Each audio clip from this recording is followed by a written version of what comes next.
चौथे दिन की सुबह कोर्टरूम में हलचल थी। खबर फैल गई थी कि कपूर ने कोर्ट को बताया है कि वे एक नया गवाह पेश करेंगे, एक जो रोहन के चरित्र पर सवाल उठाएगा। कोर्टरूम में पहले से ज्यादा भीड़ थी। लोग दरवाजों पर खड़े थे और पीछे की बेंचों पर दोहरी भीड़ थी। पत्रकार पहली पंक्ति में बैठे थे और उनकी कलम तैयार थी। कुछ लोग तो खिड़कियों से झांक रहे थे। इतनी बड़ी भीड़ थी कि अंदर जगह नहीं थी। रोहन आज हल्के हरे रंग का कुर्ता पहने हुए था। वो शांत था, मगर उसकी आंखों में एक चिंता थी। उसने रात अच्छी नींद नहीं ली थी। वो सोचता रहा कि कपूर किस तरह का गवाह पेश करेगा।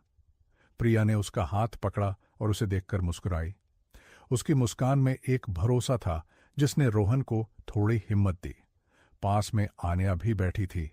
उसने रोहन की तरफ देखा और सिर हिलाकर उसे हिम्मत दी। भटनागर पास बैठे थे। उन्होंने अपनी फाइल बंद की और रोहन की तरफ मुड़े। उनकी आवाज शांत थी, मगर उसमें एक चेतावनी थी। सुन, कपूर ने कोर्ट में कहा है कि उनका गवाह तुम्हारे चरित्र पर गवाही देगा। ये कोई सच्चा गवाह नहीं होगा। ये कोई ऐसा होगा जिसे देवराज ने खरीदा है। वो तुम्हारी छवि खराब करने की कोशिश करेगा। तैयार रहो।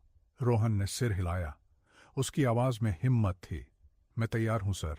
सच मेरे साथ है और सच को कोई नहीं हरा सकता। भटनागर मुस्कुराए। उनकी आंखों में गर्व था। यही सबसे बड़ा हथियार है। जज वर्मा ने कोर्ट शुरू किया।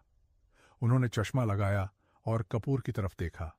मिस्टर कपूर, आपने कल कोर्ट में एक नए गवाह की घोषणा की थी। आप गवाह को बुला सकते हैं। कपूर उठे। उनके चेहरे पर आत्मविश्वास था, मगर उनकी आंखों में एक चमक थी जो बताती थी कि वो कुछ बड़ा करने वाले हैं। हाँ माय लॉर्ड, मैं आज एक गवाह पेश करना चाहता हूं, श्री विवेक सक्सेना। वो रोहन राठौड़ के पूर्व बिजनेस पार्टनर हैं और उनके चरित्र के बारे में महत्वपूर्ण जानकारी रखते हैं। कोर्टरूम में सनसनी फैल गई। सब एक दूसरे को देखने लगे। कुछ लोग फुसफुसाने लगे। पत्रकारों ने अपने नोटपैड उठा लिए। रोहन का चेहरा सफेद पड़ गया। उसने भटनागर की तरफ देखा। भटनागर ने भौहें सिकोड़ लीं और अपने नोट्स देखने लगे। विवेक सक्सेना कोर्टरूम में अंदर आया। वो लगभग 45 साल का आदमी था। काले कोट में, सिर पर थोड़े बाल और चेहरे पर एक चालाक मुस्कान। उसने देवराज की तरफ देखा और फिर सीधे गवाही देने के लिए आगे बढ़ गया। कपूर ने पूछना शुरू किया, विवेक सक्सेना, आप रोहन राठौड़ को कैसे जानते हैं? विवेक ने आराम से जवाब दिया, रोहन और मैं 5 साल पहले बिजनेस पार्टनर थे। हमने एक स्टार्टअप शुरू किया था, एक टेक कंपनी। पहले तो सब ठीक चला, मगर फिर रोहन ने कंपनी का पैसा गलत जगह लगाना शुरू कर दिया। रोहन उछलकर खड़ा हो गया। ये झूठ है, तुम झूठ बोल रहे हो। जज वर्मा ने लकड़ी मारी। शांति। अगर दोबारा ऐसा हुआ तो कोर्टरूम से बाहर निकाल दिए जाओगे। रोहन बैठ गया, मगर उसका चेहरा लाल था। उसने विवेक को घूर कर देखा। प्रिया ने उसका हाथ पकड़ा और धीरे से कहा, शांत रहो। यही चाहते हैं वो। विवेक ने झूठी गवाही जारी रखी। रोहन ने कंपनी के 10 लाख रुपए अपने निजी खाते में डाल दिए। जब मैंने उससे पूछा तो उसने मुझे धमकी दी। उसने कहा कि अगर मैंने किसी को बताया तो वो मुझे बर्बाद कर देगा। कपूर की आंखों में चमक थी। उन्होंने पूछा, तो आपने पुलिस में शिकायत दर्ज कराई? विवेक ने सिर हिलाया। हाँ, मैंने कराई, मगर रोहन के पास कनेक्शन थे। केस दब गया। उसके पिता विक्रम राठौड़, उनके भी कुछ कनेक्शन थे, तो केस को दबा दिया गया। कोर्टरूम में बड़बड़ाहट शुरू हो गई।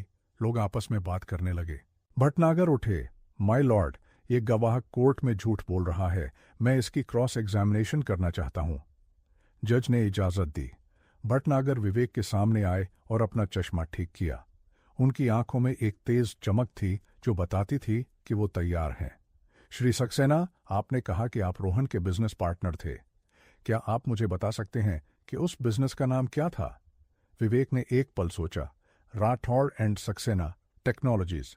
भटनागर ने पूछा, और उस बिजनेस को रजिस्टर कराने वाले कागजात कहाँ हैं? विवेक की आंखों में झिझक आई। वो खो गए। खो गए? भटनागर की आवाज में तलखी थी। 10 लाख के कबन का केस और कागजात खो गए? ये बहुत सुविधाजनक है। विवेक ने कहा, मैंने पुलिस में शिकायत दर्ज कराई थी, वो रिकॉर्ड होना चाहिए। भटनागर ने मुस्कुराकर पूछा, किस थाने में? विवेक ने बिना सोचे कहा, ओशिवारा थाने में। भटनागर ने अपनी फाइल से एक पेपर निकाला। मैंने कल ही पुलिस रिकॉर्ड चेक कराया था। ओशिवारा थाने में आपके नाम से कोई शिकायत दर्ज नहीं है। आप झूठ बोल रहे हैं। विवेक का चेहरा बदल गया। वो हो सकता है कि मैं गलत थाना भूल गया हूं। भटनागर ने पूछा, 10 लाख के गबन का केस और आप थाना भूल गए, या शायद कोई केस ही नहीं था? विवेक चुप रहा। उसके हाथ कांप रहे थे। भटनागर ने अपनी बारीकी से विवेक की हर बात को तोड़ना शुरू किया। उनका हर सवाल एक तीर की तरह था, सीधा और निशाने पर। उन्होंने पूछा कि बिजनेस का पता क्या था। विवेक ने पहले अंधेरी का पता बताया, फिर उसे बदलकर बांद्रा कर दिया और फिर कहा कि उसे ठीक से याद नहीं। उन्होंने पूछा कि कंपनी में और कौन लोग थे। विवेक ने पहले कहा कि सिर्फ 2 लोग थे, फिर कहा कि 3 और लोग थे, फिर 4 नाम बता दिए। हर बार उसकी कहानी में नया कंट्रडिक्शन निकल कर आ रहा था, जैसे कोई झूठा आदमी अपनी कहानी को याद नहीं रख पाता।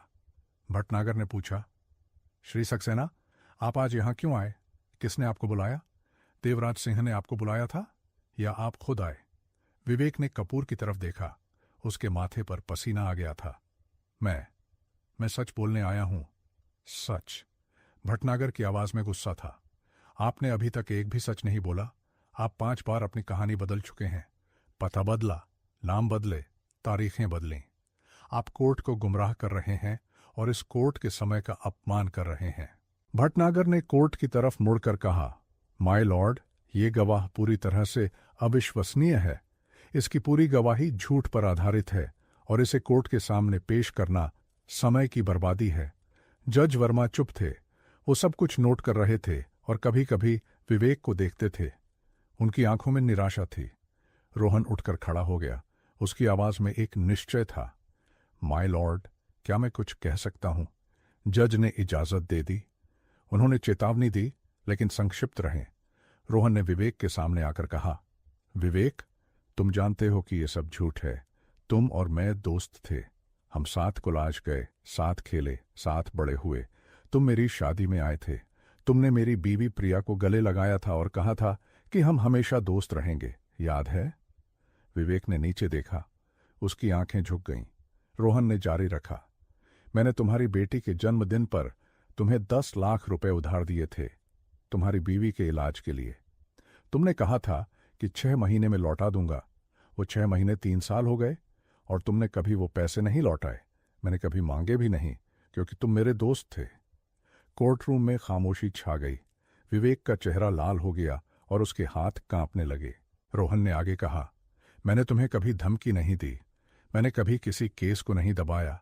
मैंने तो तुम्हारी मदद की थी जब तुम मुसीबत में थे, और आज तुम मेरे खिलाफ गवाही दे रहे हो। क्यों? देवराज ने तुम्हें कितने पैसे दिए? 5 लाख? 10 लाख? बताओ। मैं जानना चाहता हूं कि मेरी दोस्ती की क्या कीमत थी। कोर्टरूम में सब एक दूसरे को देखने लगे। कपूर ने आपत्ति जताई, माय लॉर्ड, ये अनुचित है। ये मेरे गवाह को डराने की कोशिश है। जज वर्मा ने सख्ती से कहा, रोहन, ये काफी है, आप बैठ जाइए। रोहन बैठ गया, मगर उसकी बात ने विवेक को हिला दिया था।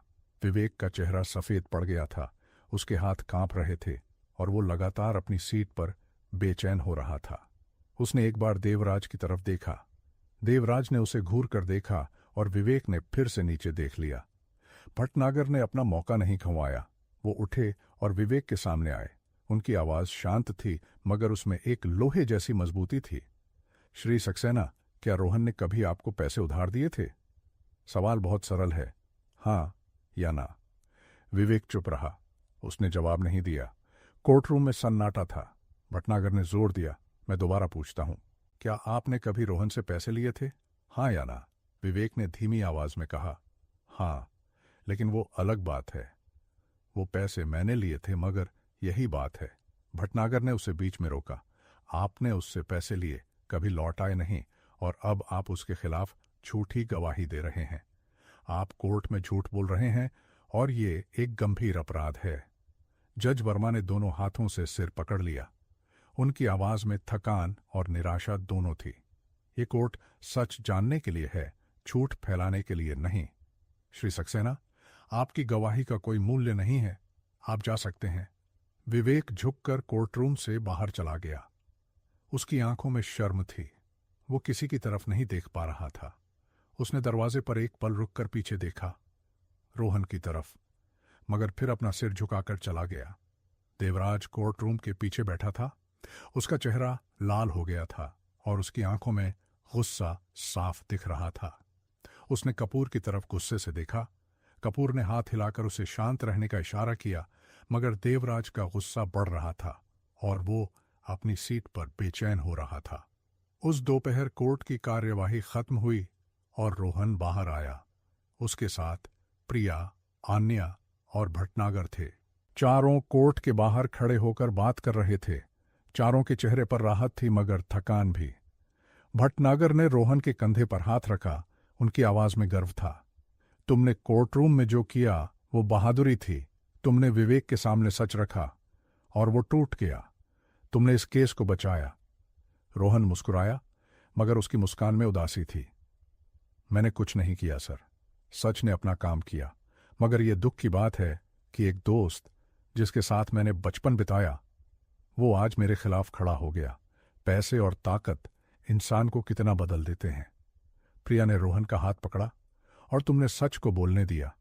तुमने उसे वो मौका दिया जो उसने खो दिया था। आन्या ने कहा, अब एक ही कदम बाकी है, फैसला। कल आखिरी दिन है। लेकिन कोर्ट के एक कोने में देवराज खड़ा था। उसकी आंखों में एक खतरनाक चमक थी। उसने अपने मोबाइल पर किसी को मैसेज किया और एक ठंडी मुस्कान के साथ वहां से चला गया। वो जानता था कि कोर्ट अब उसके खिलाफ जाएगा और वो उसके लिए तैयार था। उसके पास एक आखिरी प्लान था, एक फर्जी दस्तावेज जो वो कल पेश करेगा। रात को कोलाबा फ्लैट पर रोहन बैठा सोच रहा था। उसकी डायरी में उसने लिखा, आज विवेक ने मुझे सिखाया कि दोस्त भी दुश्मन बन सकते हैं जब पैसे और ताकत सामने हो। मगर मैंने ये भी सीखा कि सच हमेशा झूठ को हराता है, चाहे कितना भी समय लगे। प्रिया और आन्या साथ बैठी थीं। तीनों एक साथ चुपचाप बैठे थे, एक दूसरे की बाहों में। आज मुश्किल था, मगर वो बच गए थे। मगर सबको पता था, असली लड़ाई अभी बाकी थी। कल आखिरी दिन था। कल फैसला सुनाया जाएगा और देवराज कुछ भी कर सकता था। वो एक कोने में घिरा हुआ जानवर था और गिरा हुआ जानवर सबसे खतरनाक होता है। रोहन ने खिड़की से बाहर देखा। मुंबई की रोशनियां दूर चमक रही थीं। उसने अपने पिता की तस्वीर निकाली और धीरे से बोला, पापा, कल आपको इंसाफ मिलेगा, मैं वादा करता हूं।